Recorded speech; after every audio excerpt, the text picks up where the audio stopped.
This is my how-to video on how to disassemble your hubs, replace your rotors, replace your brake pads, bleed the brakes. We're going to go over all of that here. This is my official disclaimer to let you know that I am not a mechanic. I have had about 30 of my own vehicles and I have worked on all of them. Keep in mind, when you're lifting these buses up to get the tires off, my bus weighs 16,000 pounds right now. It will squish you like a bug. The way I did it is the way it worked for me. I'm not suggesting that you do it. Do it how you like. I'm not telling you to do it any certain way. I am simply showing you the way I did it. There was a point when my back end was lifted. It was on jack stands with no tires, and I attempted to take the front tire off, so I had to lift the front, and the back started to sink into the dirt, into the gravel. We have a gravel driveway. It's sitting on gravels right here, so just be very careful. Any time you put a jack under this bus and start to jack up on it, you need to watch every corner of the bus for every pump of the jack stand, because this is some serious weight. Like I said, mine's 16,000 pounds, so it will not forgive you. No amount of adrenaline can save you. Yeah, it will kill you. So with that being said, doing your own mechanic work can save you thousands of dollars. To do my whole brake system costed me a little over $1,500. So if you know you don't need something, it can cost you a lot less. But I just went ahead, peace of mind, change them all, check them all, and I have an inventory on the bus for down the road if any of my bearings go bad. If you brought this bus to a diesel mechanic, a diesel shop, you would be paying a lot more. If you have any mechanical experience, if you've changed your brakes and rotors on a normal vehicle, you are more than capable of doing this job. If you are mechanically inclined, you have your own tools. They're pretty simple. I was pretty shocked of how simple of a setup it all is. You're not going to be doing anything crazy there. It's nuts, it's bolts, it's taking things off. So it has taken me about 2 weeks to get this bus done. 5 to 6 working days. I would say it took me about 4 hours a hub, maybe. The first one, when I was learning, maybe 6 hours a hub. Once I was familiar with the hub, it dropped down dramatically. So if you plan on doing this job, your bus is definitely going to be on jacks for more than a couple of days.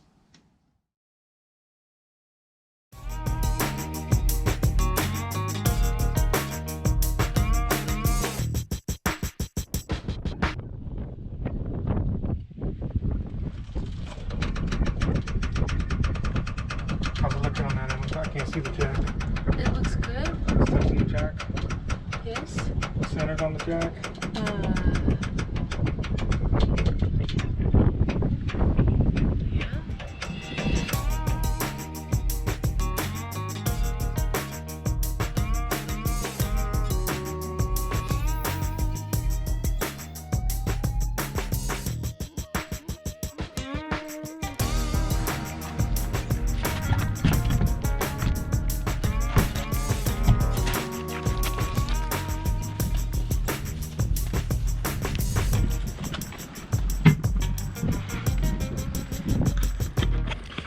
So yesterday, spent all day trying to get this rear axle out.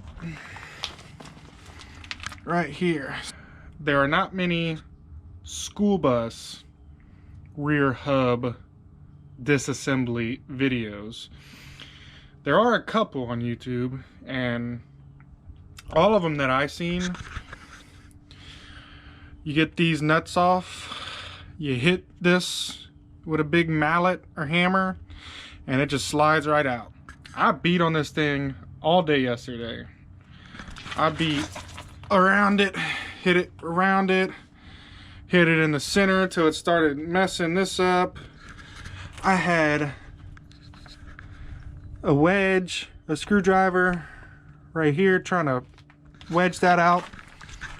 So the problem. The problem is these guys on the stud are cones.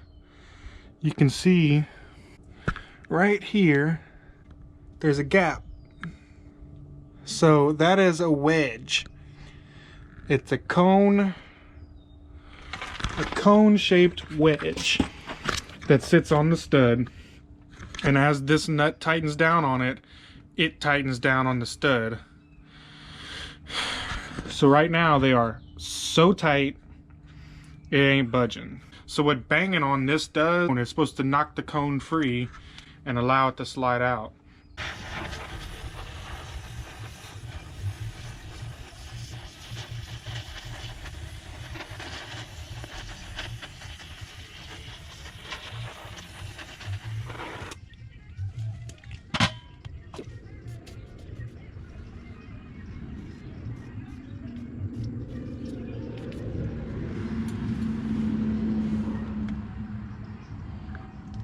I'm gonna let that sit. Let that marinate.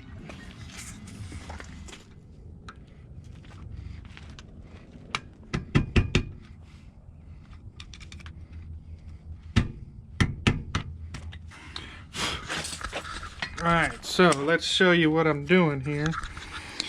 Maybe you can see it a little bit better now.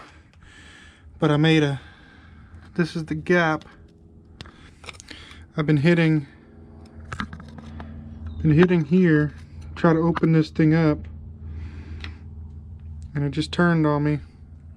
So as you can see, this got a little gap now. That is what's giving me so much trouble.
Three and a half inches.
This one has a lot of evidence of that seal leaking. This seal, I don't know, it's looking rough. This bearing in here, if you can see it, bouncing around. The front hub didn't bounce around like that. It was all nice and solid. So we'll see what this one looks like when it comes apart.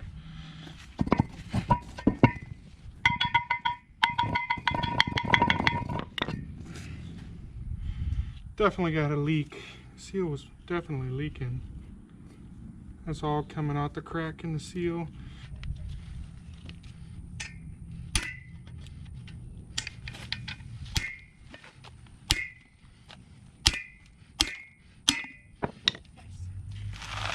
Ladies and gentlemen,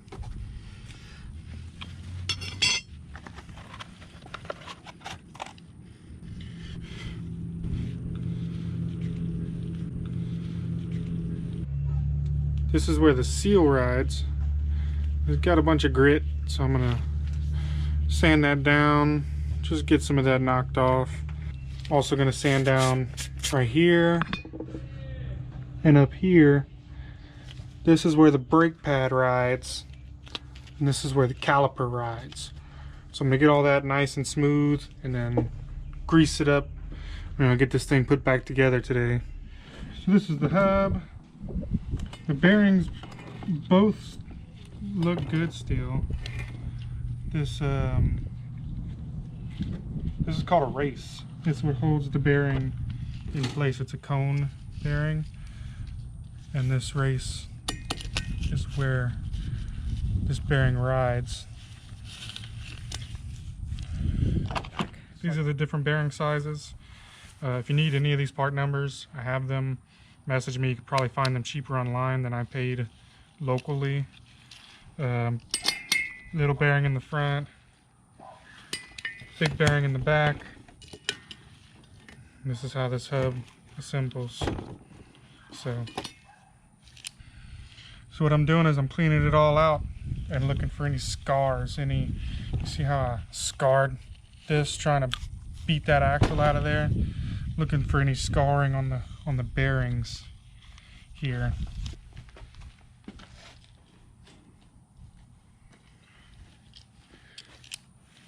Now I'm gonna clean these guys. I'm gonna flush them out first with mystery oil. If you don't know about mystery oil, neither do I, it's a mystery. But this stuff has been around since before I was born. I can see a whole lot of trash coming off of these.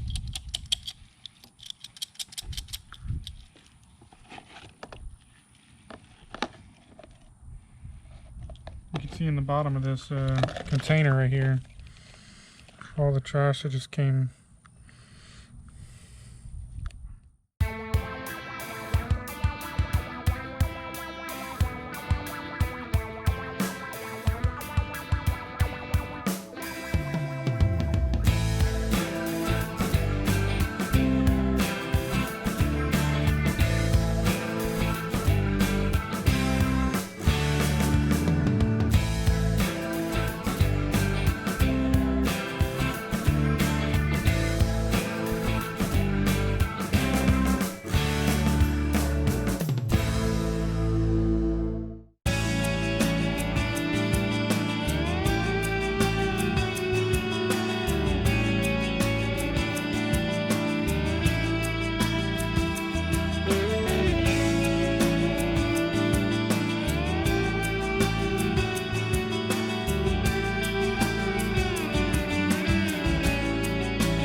When it's time to assemble your hub, it is very important to have the 3.5-inch socket. You want to make sure your bearing is not crooked, and you don't want to put too much weight on the seal. You want to pick it up and try to get it all the way up there in one motion. When you're torquing down on the lock nut, you want to tighten as tight as you can. This will set the bearing in place, and then you want to back off the nut almost a whole turn. You want to make sure that the hub will spin freely as well as not rocking back and forth. It needs to be sturdy in place. The braking system on this bus is hydraulic. It's the same system as your pickup truck, as your little car, your little Toyotas. If you have a disc brake system, hydraulic brake system, this is the same thing. It's just super heavy duty. If you have a hydraulic system, you can either have disc brakes or drum brakes. the whole system of taking the wheels off, taking the hub apart, all that is almost the same with disc versus drum. If you have air brake system, you need to maintenance your air brakes, especially if you're going to be driving long distance and in mountains. So air brakes can lock up on you, just like these calipers locked up on me, and they could be a pain and that they need maintenance. The caliper system, like I have on this bus, they need to be greased. The slides that the caliper slides on, so you don't have any issues. Good maintenance is every 5,000 miles. You take your tires off, grease those slides. You want to check your fluid in your master cylinder every 3,000 miles or 3 months. The thing you should probably do all at the same time is adjust your parking brake lever. That gets tight over time, over miles. It will tighten itself. You need to make sure it's not causing any drag while you're driving. So your parking brake, grease your caliper slides, and check your fluids. This is good maintenance to do every 3 months or 5,000 miles. Oh, I just saw my boss. This is round 2 of bleeding the brakes. It is fixing to rain right now, so we're going to try to get this done as quick as possible. I flushed the brake system with 2.5 quarts of brake fluid, and there was still, when it was coming out, it was looking a milky color, like a white color. It's from all the air that the system is shoving out. So I let it cool off, let it sit for the day. We're going to come back, and I ran out of brake fluid, so save yourself some trouble, buy the gallon. We went through 2.5 quarts yesterday, day before, and I'm still probably going to use half of this. So the system was full of old nasty brake fluid, so now it's totally flushed with new stuff, and we're going to try to get all the air out of the system. So got our walkie-talkies. Amber will be in the bus pumping. What she needs to do is pump the brakes and then hold the brakes when she's done pumping. When I crack the bleeder valve, her foot will go all the way to the floor. When her foot touches the floor, she will tell me she's all the way down and I need to tighten it before any air gets back in the system. So it's real hard to hear whenever she's in the bus and I'm outside of the bus. Feel that air? The Rain's cold. coming, boy. That's cold, bro. The air just got cold. Walkie-talkies so we can hear each other. There's no way you're gonna hear each other. We ended up in a situation where we couldn't even use our phones. Go rain. Yeah, it's gonna rain. Ready to bleed some brakes.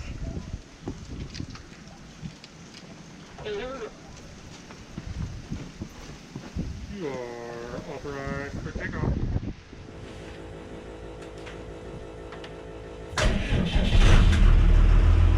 You can start pumping.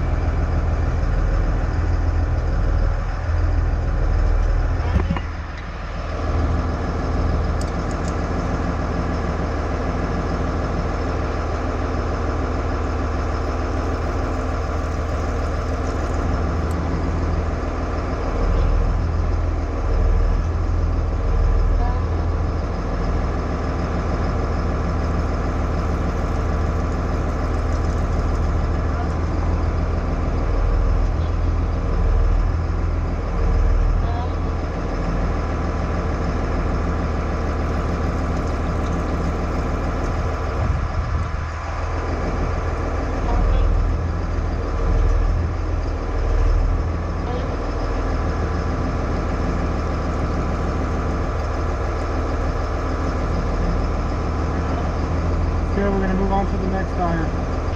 We can start bumping.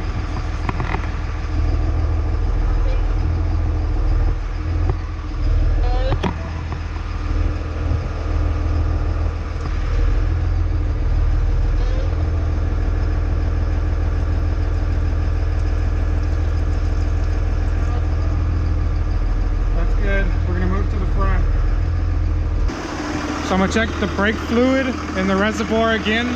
Because for some reason this master system just pumps out a whole lot of brake fluid on each pump. So I'm gonna put some more if it needs it.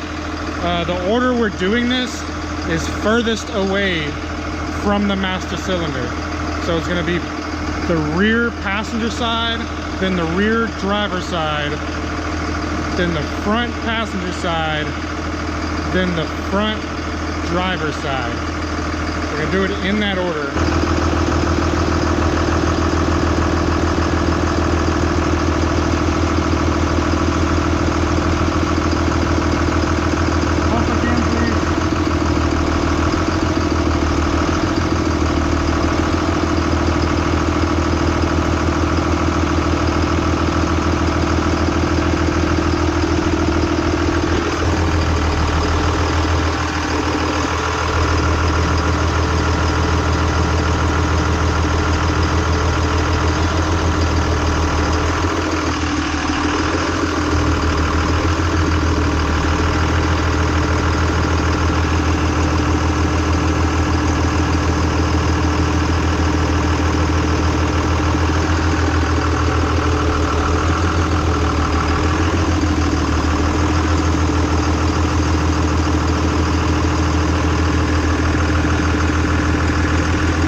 Foot on the brake and put it in gear.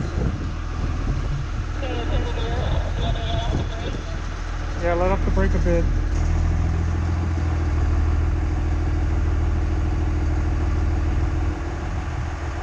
Give it some brake.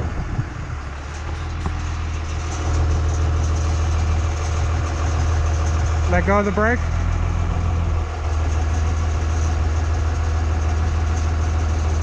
Give it some brake. Put it in reverse.